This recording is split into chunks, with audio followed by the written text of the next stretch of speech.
Hello, my dear friends. You're in the Military Summary channel, and today we will discuss the situation in the world on the 24th of April of 2026. Today we have lots of very interesting updates, so let's start.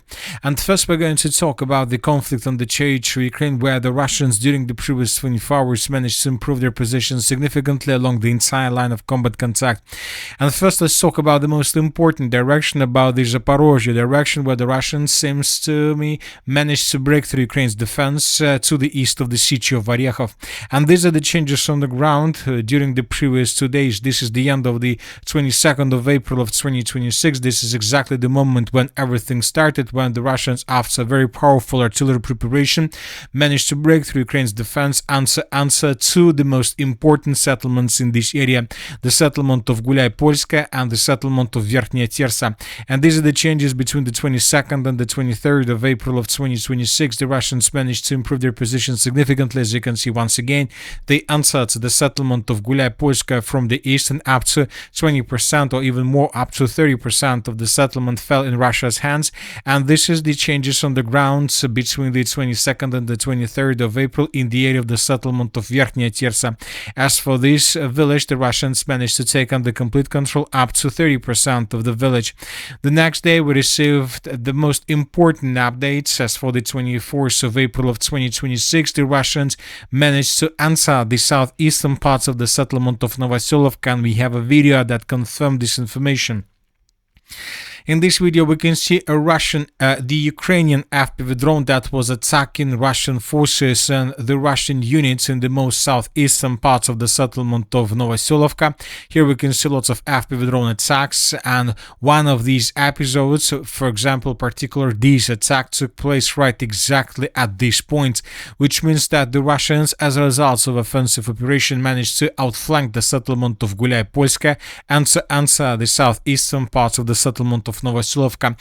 But the most important thing is that, telling the truth, I'm not 100% sure that the Russians haven't captured the settlement of Gulai-Polskaya. You know that everything is possible. The Russians could have already captured and taken under complete control this settlement, but the Russians decided to keep this information a secret because the Ukrainians may counterattack. And to raise a flag somewhere in the northern part of the settlement, showing another something like a false separation with the purpose to show the flag and to establish the flag, and that's it. So it seems that the Russians first decided to maybe even take the village, take the settlement, then to improve the positions around the settlement, and only then to announce. But now we believe that most likely the Russians will announce control over one of these villages, probably during the May holidays, which are going to start very, very soon. Furthermore, we received another video, very important video along this tree line, and here we can see how Ukrainians were retreating from the area of these two villages, and Ukrainians are not able to use vehicles for this evacuation purpose. The only thing they can do is to move on their own. And here we can see a Russian drone that was hunting and searching for the Ukrainians that left the settlement of Novoselovka and that were moving in the northern direction. In this video, we can see how the Ukrainians were moving along this tree line, most likely in the northern direction, with the purpose to answer this intersection, and then to begin moving further in the western direction with the purpose to quit the encirclement and to escape this cauldron of Gulai-Polskaya Novoselovska. But the Russian FPV drone was moving from the south in the northern direction, and the Russian drone attacked the Ukrainians somewhere at this point. So the Ukrainians began retreating from these two villages, which is another proof that most likely in coming days the Minister of Defense, as well as the Group of Forces East, will confirm the updates about control over these two villages. And if this happens, then we can say that the eastern, northeastern and eastern Orykhov flank has collapsed completely. Now let's move further and let's discuss the situation in the western Zaporozhye direction, where the Ukrainians continue concentrated their forces in the area of the villages of Magdalinovka, Zapasnaya, Novoboykovskaya, Novoyakovlivka. The Ukrainians are trying to concentrate and to probably to concentrate their troops with infantry, to concentrate their troops with these through these fields, through these tree lines, because the Ukrainians most likely expect that in 2 weeks the Russians will launch their major offensive operation in the northern direction with the purpose to break through Ukraine's defense along the river of Konska and to answer the siege of Zaporozhye from the southeast.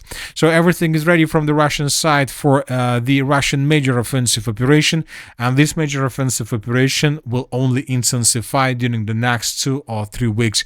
So of course, from the Ukrainian position, they're trying to stabilize the situation, they're trying to break and to ruin Russia's plans.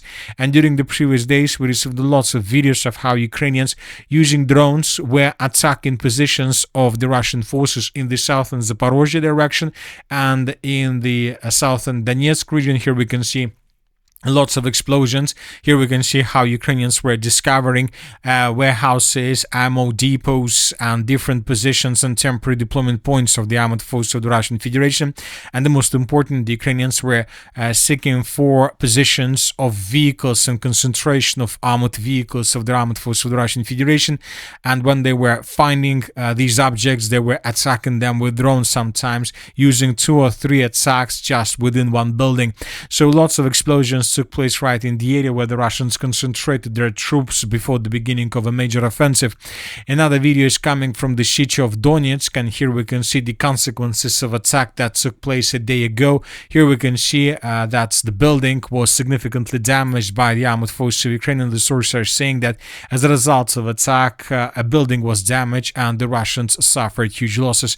So this is the moment when the Ukrainians were attacking this building. This video was published yesterday.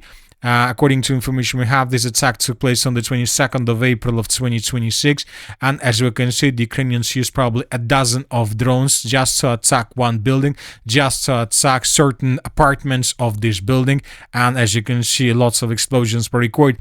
So the Russians and the Ukrainians are doing everything they can with the purpose to improve their positions before the beginning of a major battle for the siege of Zaporozhye. And the most important thing, according to different monitoring sources, according to different military experts, during the upcoming night between the 24th and the 25th of April of 2026, we can wait for another massive attack from the Russian side, and this massive attack could be the biggest one, probably even since the beginning of the conflict on the territory of Ukraine.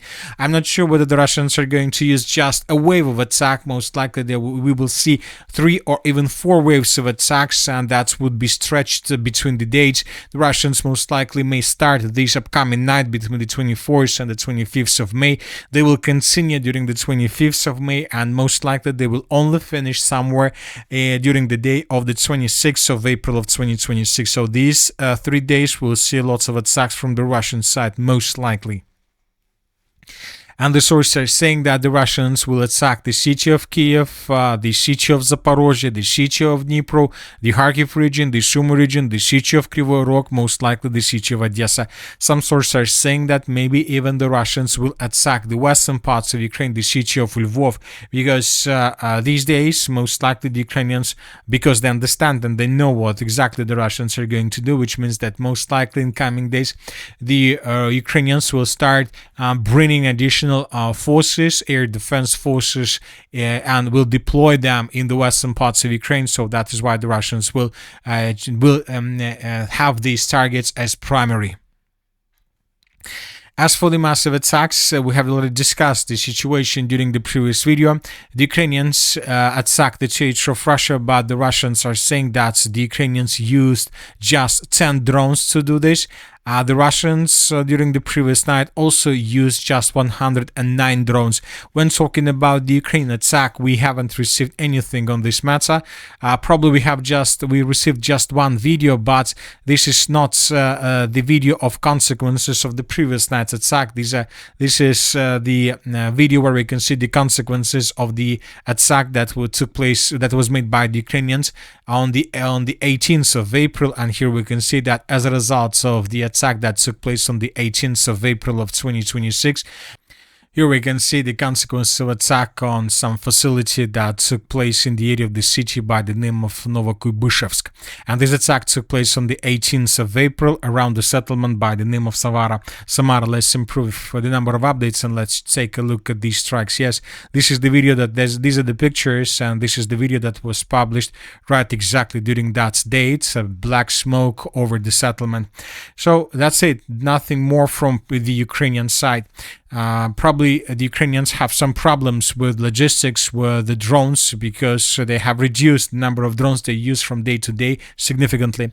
Probably maybe the reduction, maybe the reason why both the Russians and the Ukrainians reduced the number of drones is also related to the prisoner exchange process that today took place along the border between Ukraine and the Republic of Belarus. The sources are saying that both the Russians and the Ukrainians returned 193 troops on their territories. Now let's move further and let's discuss the situation in the Slaviansk-Konstantinovka direction. During the previous 24 hours, we received lots of very important updates from this area. The Russians continue their offensive operation, especially in the Slaviansk direction, especially in the Slaviansk-Kramatorsk direction, and during the previous day we received significant changes. So this is the end of the 22nd of April of 2026. The Russians began improving their positions along Seversky Donetsk-Donbass Canal. The Russians were bombing positions of the armed forces of Ukraine on the Ukrainian side of Canal, trying to pin down the Ukrainians. By the end of the 23rd of April, we received first changes on the ground that were provided by neutral mappers and pro-Russian sources. And by the end of the 24th of April of 2026, we have received this map where we can see that the Russian sabotage and reconnaissance groups managed to improve their positions significantly. And basically, the entire Seversky Donetsk-Donbass Canal to the west of the villages of Minkovka, Golubovka, Privilya is already under complete and total control of the Russian sabotage and reconnaissance groups. And as we discussed during the previous videos, the Russians may use these territories for further offensive operation on the Ukrainian side of Canal with the purpose to attack the siege of Kramatorsk, or at least to improve their positions along Canal, creating something like a buffer zone, like say in 3-5 kilometers before the end of the battle for the settlement of Alexandrovka. So this is a very important situation because, of course, one thing is to take under complete control the Nikolaevka pocket, which is located between the rivers of Seversky Donetsk and the Seversky Donetsk-Donbass Canal, but other thing is to cross Canal and then to continue offensive operation further. It seems that the Russians decided to resolve this issue and to find the answer to this question before the end of the battle for the Nikolaevka pocket. So they decided to create a bridgehead on the Ukrainian side of Canal before they finished the battle for the settlements of Alexandrovka and Nikolaevka. And it seems that this is something that the Ukrainians didn't expect. As for the Slaviansk direction, the most important updates are coming from the forest along the Seversky Donetsk River. The Russians began offensive operation in this area, which most likely in the end will lead to the situation that the Ukrainians during the next 2 or 3 days would be forced to fall back from the settlement of Kryvaya Luka. Otherwise, they would be caught by the Russians in Koldrun. As for the Liman direction, during the previous 24 hours, we haven't received anything special. As for the Kupiansk direction, during the previous day, we received lots of updates. So we have already covered them. Once again, the most important thing is that the General Staff of the Ukrainian Armed Forces announced a complication of the situation in the Kupiansk area and dismissed the commanders of the 14th Brigade and 10th Corps. So this is the 14th Brigade. This brigade was a core brigade in this direction, was basically responsible for the entire defense of many areas in this region, and now the Ukrainian sources are saying that this brigade, this 14th Brigade, was almost completely defeated during the battle for this territory, which means that currently there is a big problem with manpower and shortage of manpower in this region, and nobody knows for sure how exactly the Ukrainians are going to stabilize the situation in this region. But one thing is clear to us, that the battle for the Kupiansk agglomeration is coming to its logical end in coming days. Most likely we will adjust the map, and most likely right during the May's holidays we will receive lots of updates, lots of videos with Russian flags raised not just through the entire Kupiansk agglomeration. Most likely we'll see videos with flags from the city of Liman, from the city of Konstantinovka, of course from the city of Gulyapolska, Novoselovka, the village of Novoselovka. We'll see lots of flags, and we will adjust the map significantly within the next days. Now let's move further and let's talk about the northern directions. During the previous 24 hours we haven't received almost anything special. Probably the most important things are that the Russians continue their pressure in the area of the settlement of Miropolye. The Ukrainians control the situation at least around the main evacuation lines and main evacuation roads. There are very heavy clashes in this area, and the Russians are saying that the Ukrainians introduced additional forces in this region. We have already discussed this, and now the Ukrainians are trying to counterattack with the purpose to stabilize the situation. Now let's move further and let's discuss the situation in the Middle East. And the most important thing, of course, right now is oil prices. The US authorities managed to stabilize oil market by the end of the trade financial day, and it seems that these are the prices, or around these prices the oil markets will close. WTI has the price of $93 per barrel. Brent has the price around $105 per barrel. So the most important thing right now for the United States of America is to stabilize the situation before the 25th of April comes. And when it happens, of course, within the next several hours, then the United States of America will have power to do everything they want with the negotiations with the Iranian side and with the conflict itself.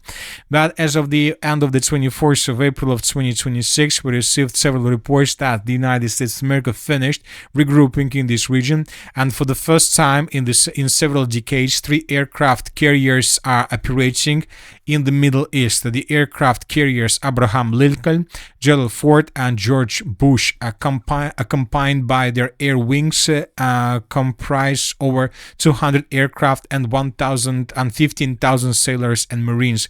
So everything is ready for everything. So which means that in coming days something might happen. And another important thing is that the President of Ukraine, Zelensky, also came to Saudi Arabia today, and he came today probably with the purpose to sign different agreements with Saudi Arabia. Ukraine is developing cooperation with Saudi Arabia in the fields of security, energy, infrastructure. So according to information we have, it seems that Ukraine is going to sell equipment, electronic warfare equipment, probably anti-drone systems and air defense systems, cheap systems, not so as expensive as the United States of America can propose.